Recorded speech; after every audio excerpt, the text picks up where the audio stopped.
नमस्कार दोस्तों, ओमन स्टडी पॉइंट में आप सभी का हार्दिक स्वागत है। आज मैं साइंस की स्पेशल क्लास लाया हूँ। ये railway group D, NTPC, SSC, CHSL, CGL, UP लेखपाल और सुपर टेट जैसी परीक्षाओं के लिए अत्यंत महत्वपूर्ण है। तो आइए स्टार्ट करते हैं आज की क्लास। आज की क्लास का पहला प्रश्न है, किस हार्मोन को इमरजेंसी हार्मोन कहा जाता है? पहला ऑप्शन है नॉरएड्रेनालिन, दूसरा ऑप्शन है एड्रेनालिन, तीसरा ऑप्शन है मिनरेलोकॉर्टिकॉइड और चौथा ऑप्शन है टेस्टोस्टेरोन। तो इसका करेक्ट आंसर हो जाएगा option number B, adrenaline. Noradrenaline क्या है? मस्तिष्क और शरीर को क्रिया के लिए प्रोत्साहित करता है। एड्रेनालिन इसका अन्य नाम एपी नेफ्रिन है। इसका अन्य नाम क्या है? एपिनेफ्रिन। मिनरेलोकॉर्टिकॉइड ये नमक और पानी के संतुलन को प्रभावित करता है और टेस्टोस्टेरोन ये पुरुष में यौन लक्षणों का विकास करता है। चलिए बढ़ते हैं अगले प्रश्न की ओर। अगला प्रश्न है, एफएसएच हार्मोन कहाँ से स्रावित होता है? इसके ऑप्शन है हाइपोथैलेमस से, ऑप्शन नंबर बी गोनेड्स से, ऑप्शन नंबर सी पिट्यूटरी के अग्रलोब से और ऑप्शन नंबर डी है पिट्यूटरी के पश्च लोब से। तो इसका करेक्ट आंसर हो जाएगा ऑप्शन नंबर सी, पिट्यूटरी के अग्रलोब से। हाइपोथैलेमस इसको मास्टर ग्रंथि कहा जाता है। गोनेड्स ये शुक्राणुओं से बनने वाला तरल पदार्थ है और पिट्यूटरी के पश्च लोब से इसमें ऑक्सीटोसिन निकलता है। चलिए बढ़ते हैं अगले प्रश्न की ओर। अगला प्रश्न है, निम्नलिखित में से इंसुलिन की खोज किसने की है? पहला ऑप्शन है अलेक्जेंडर फ्लेमिंग, दूसरा ऑप्शन है वाटसन एम क्रिक, तीसरा ऑप्शन है वेटिंग एम वेस्ट और इसका करेक्ट आंसर हो जाएगा ऑप्शन नंबर सी, वेटिंग एम वेस्ट। वाटसन एवं क्रिक इन्होंने डीएनए का हेलिक्स मॉडल दिया है। अलेक्जेंडर फ्लेमिंग इन्होंने पेनिसिलिन की खोज की है। पेनिसिलिन की खोज की है। और अगला ऑप्शन जो है लैंगर हेंस ने इंसुलिन की स्राव करने वाली कोशिकाओं की खोज की है। चलिए बढ़ते हैं अगले प्रश्न की। अगला प्रश्न है, मानव शरीर की सबसे बड़ी तथा सबसे छोटी अंतःस्रावी ग्रंथि कौन सी? इसके ऑप्शंस हैं पीयूष और थायराइड, अगला ऑप्शन है पीनियल और थायराइड, अगला ऑप्शन है थायराइड और पीयूष और ऑप्शन नंबर डी है वृषण और अंडाशय। तो इसका करेक्ट आंसर हो जाएगा ऑप्शन नंबर सी, थायराइड और पीयूष। यानी मनुष्य की शरीर की सबसे बड़ी ग्रंथि थायराइड और सबसे छोटी अंतःस्रावी ग्रंथि पीयूष है। चलिए बढ़ते हैं अगले प्रश्न की ओर।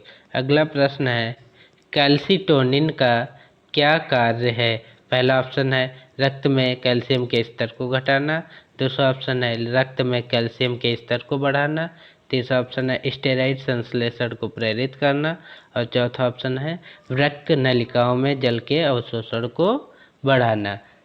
तो इसका करेक्ट आंसर हो जाएगा ऑप्शन नंबर ए, रक्त में कैल्शियम के स्तर को घटाना। रक्त में कैल्शियम के स्तर को बढ़ाने का कार्य पैराथायराइड हार्मोन द्वारा किया जाता है। स्टेरॉइड संश्लेषण को प्रेरित कौन करता है? इसको अधिवृक्क ग्रंथियां प्रेरित करती हैं। चलिए बढ़ते हैं अगले प्रश्न की ओर। अगला प्रश्न है, वयस्कों में किस ग्रंथि का अपक्षय होता है? पहला ऑप्शन है थायराइड ग्रंथि, दूसरा ऑप्शन है थाइमस ग्रंथि, तीसरा ऑप्शन है अग्नाशय ग्रंथि। तो इसका करेक्ट आंसर हो जाएगा ऑप्शन नंबर बी, थाइमस ग्रंथि। वयस्कों में थाइमस ग्रंथि का अपक्षय होता है। थायराइड ग्रंथि इससे T3 और T4 हार्मोन का स्रावण होता है। अग्नाशय ग्रंथि से इंसुलिन हार्मोन निकलता है। और अगला ऑप्शन जो है एड्रिनल ग्रंथि, इससे कॉर्टिसोल हार्मोन निकलता है। चलिए बढ़ते हैं अगले प्रश्न की ओर। अगला प्रश्न है इंसुलिन अग्नाशय की कौन सी कोशिकाओं से स्रावित होता है। पहला ऑप्शन है अल्फा कोशिकाओं से, दूसरा ऑप्शन है बीटा कोशिकाओं से, तीसरा ऑप्शन है लैम्डा कोशिकाओं से और चौथा ऑप्शन है इनमें से कोई नहीं। तो इसका करेक्ट आंसर हो जाएगा ऑप्शन नंबर बी, बीटा कोशिकाओं से। अल्फा कोशिकाओं से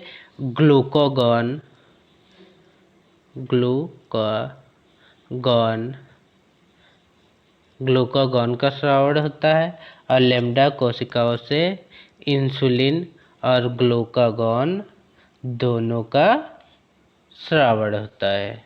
चलिए बढ़ते हैं अगले प्रश्न की ओर। अगला प्रश्न है पीनियल काय का क्या कार्य है। पहला ऑप्शन है त्वचा का रंग हल्का करना, दूसरा ऑप्शन है लैंगिक व्यवहार का नियंत्रण, तीसरा ऑप्शन है यौनारंभ का नियमन और चौथा ऑप्शन है उपर्युक्त सभी। तो इसका करेक्ट आंसर हो जाएगा ऑप्शन नंबर डी, उपर्युक्त सभी। चलिए बढ़ते हैं अगले प्रश्न की ओर। अगला प्रश्न है शरीर का कौन सा भाग सिक्रेटिन हार्मोन स्रावित करता है। पहला ऑप्शन है आमाशय, दूसरा ऑप्शन है ग्रसिका, तीसरा ऑप्शन है ग्रहणी। तो इसका करेक्ट आंसर हो जाएगा ऑप्शन नंबर सी, ग्रहणी। आमाशय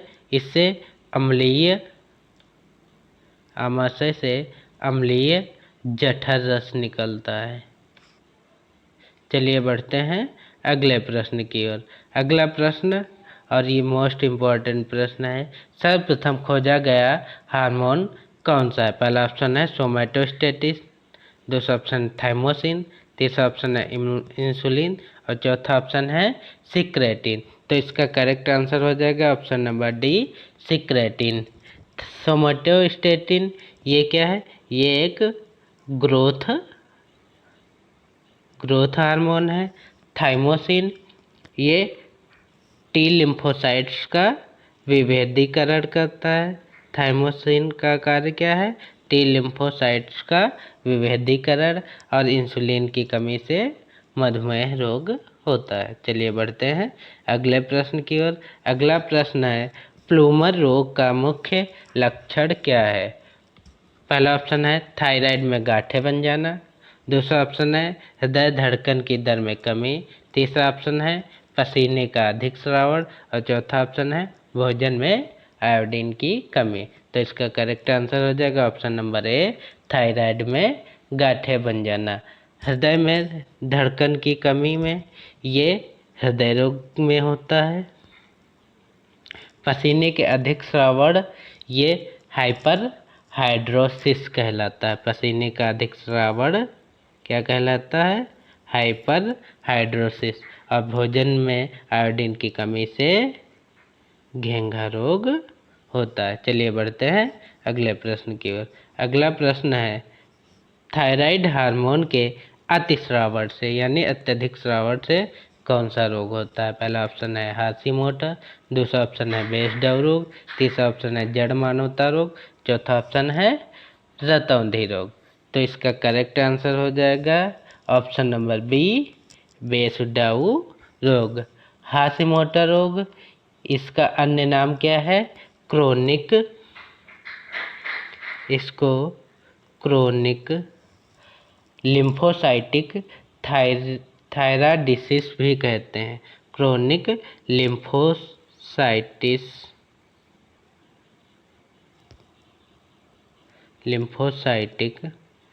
थायराइडिसिस भी कहते हैं। जड़ मानवता ये थायराइड हार्मोन की कमी से होता है। जड़ मानवता जो है ये थायराइड हार्मोन की कमी से होता है। और रतौंधी ये विटामिन ए की कमी से होता है। चलिए बढ़ते हैं अगले प्रश्न की ओर। अगला प्रश्न है बाल्यावस्था ग्रंथि कौन सी है? पहला ऑप्शन है पीनियल काय, दूसरा ऑप्शन है यकृत, तीसरा ऑप्शन है थाइमस और चौथा ऑप्शन है पीनियल ग्रंथि। तो इसका करेक्ट आंसर हो जाएगा ऑप्शन नंबर सी, थाइमस। यकृत जो है ये सबसे बड़ी अंतःस्रावी ग्रंथि। यकृत क्या है? सबसे बड़ी अंतःस्रावी ग्रंथि। और पीनियल ग्रंथि को जैविक घड़ी भी कहा जाता है। चलिए बढ़ते हैं अगले प्रश्न के। अगला प्रश्न है पीनियल काय द्वारा स्रावित हार्मोन क्या कहलाता है? पहला ऑप्शन है दुग्ध हार्मोन, दूसरा ऑप्शन है लव हार्मोन, तीसरा ऑप्शन है तनाव हार्मोन और चौथा ऑप्शन है निद्रा हार्मोन। दुग्ध हार्मोन इसको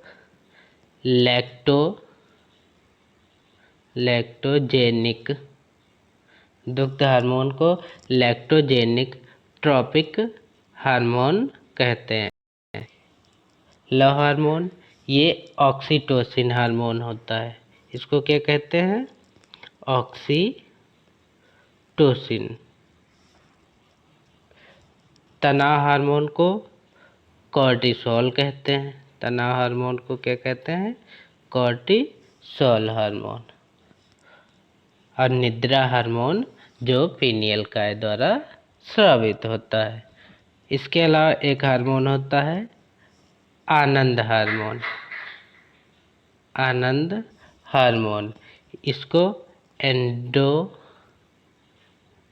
एंडोर्फिन हार्मोन कहा जाता है। चलिए बढ़ते हैं अगले प्रश्न की ओर। अगला प्रश्न है सर्टोली कोशिकाओं का केंद्रण, कोशिकाओं का निर्माण पीयूष हार्मोन द्वारा होता है, जिसे कहते हैं। पहला ऑप्शन है LH यानी luteinizing hormone, GH growth hormone, FSH follicle stimulating hormone और चौथा ऑप्शन है प्रोलैक्टिन। तो इसका करेक्ट आंसर हो जाएगा option number C, FSH follicle stimulating hormone. Prolactin ये क्या करता है? मादा में दुग्ध का स्रावण करता है। ग्रोथ हार्मोन ये इससे ग्रोथ बढ़ाने में सहायक होता है। चलिए बढ़ते हैं अगले प्रश्न की ओर। अगला प्रश्न है एड्रेनोकॉर्टिकोट्रोपिक हार्मोन किससे स्रावित होता है? पहला ऑप्शन है अग्रपीस द्वारा, दूसरा ऑप्शन है एड्रिनल द्वारा, तीसरा ऑप्शन है अग्नाशय द्वारा और चौथा ऑप्शन है थायराइड द्वारा। तो इसका करेक्ट आंसर हो जाएगा ऑप्शन नंबर ए, अग्रपीस द्वारा। एड्रेनोकॉर्टिकोट्रोपिक हार्मोन अग्रपीस द्वारा स्रावित होता है। एड्रिनल द्वारा कॉर्टिसोल हार्मोन स्रावित होता है। अग्नाशय द्वारा इंसुलिन हार्मोन स्रावित होता है और थायराइड द्वारा थायरॉक्सिन हार्मोन स्रावित होता है। चलिए बढ़ते हैं अगले प्रश्न की ओर। अगला प्रश्न है कॉर्टिसोल की अधिकता से कौन सा रोग होता है? पहला ऑप्शन है कॉन्स, दूसरा ऑप्शन है कुशिग, तीसरा ऑप्शन है एडिसन, चौथा ऑप्शन है विरलिज्म। तो इसका करेक्ट आंसर हो जाएगा ऑप्शन नंबर बी, कुशिग। कॉर्टिसोल की अधिकता से कुशिग रोग होता है। एडिसन रोग ये एड्रिनल ग्रंथि में पर्याप्त हार्मोन न बनने के कारण होता है। अब विरलिज्म का जो लक्षण है, इसके लक्षण हैं वजन घटना, भूख ना लगना आदि इसके लक्षण हैं। चलिए बढ़ते हैं अगले प्रश्न की ओर। अगला प्रश्न है यूरिया किसमें संश्लेषित होता है? पहला ऑप्शन है यकृत में, दूसरा ऑप्शन है फेफड़ों में, तीसरा ऑप्शन है प्लीहा में और चौथा ऑप्शन है वृक्क में। तो इसका करेक्ट आंसर हो जाएगा ऑप्शन नंबर ए, यकृत में। फेफड़े ये सांस लेने में सहायता करते हैं। प्लीहा इसको RBC का कब्रिस्तान कहा जाता है। और वृक्क ये शरीर से अनावश्यक तत्वों को बाहर निकालता है। चलिए बढ़ते हैं अगले प्रश्न की ओर। अगला प्रश्न है प्लेग रोग किस जंतु से फैलता है? पहला ऑप्शन है मच्छर से, दूसरा ऑप्शन है कुत्ते से, तीसरा ऑप्शन चूहे से और चौथा ऑप्शन है सांप से। तो इसका करेक्ट आंसर हो जाएगा ऑप्शन नंबर सी, चूहे से। प्लेग रोग जो है चूहे से फैलता है। मच्छर से मलेरिया और डेंगू फैलता है। कुत्ते के काटने से रेबीज रोग होता है। चलिए बढ़ते हैं आज के अंतिम सवाल की ओर। आज का अंतिम सवाल है, एलिसा टेस्ट किस जांच के लिए होता है? पहला ऑप्शन है क्षय रोग की जांच के लिए, दूसरा ऑप्शन है मधुमेह की पहचान के लिए, तीसरा ऑप्शन है टाइफाइड की पहचान के लिए, चौथा ऑप्शन है एड्स की पहचान के लिए। तो इसका करेक्ट आंसर हो जाएगा ऑप्शन नंबर डी, एड्स की पहचान के लिए एलिसा टेस्ट किया जाता है। क्षय रोग की पहचान के लिए, इसकी पहचान के लिए दो प्रकार के टेस्ट होते हैं, एक खून टेस्ट और दूसरा होता है स्किन टेस्ट। मधुमेह की पहचान के लिए मधुमेह को ग्लूकोमीटर से मापा जाता है और टाइफाइड की पहचान के लिए विडॉल टेस्ट किया जाता है। कैसे रहेगी आज की क्लास? मेरे चैनल को लाइक करें, शेयर करें, सब्सक्राइब करें। धन्यवाद।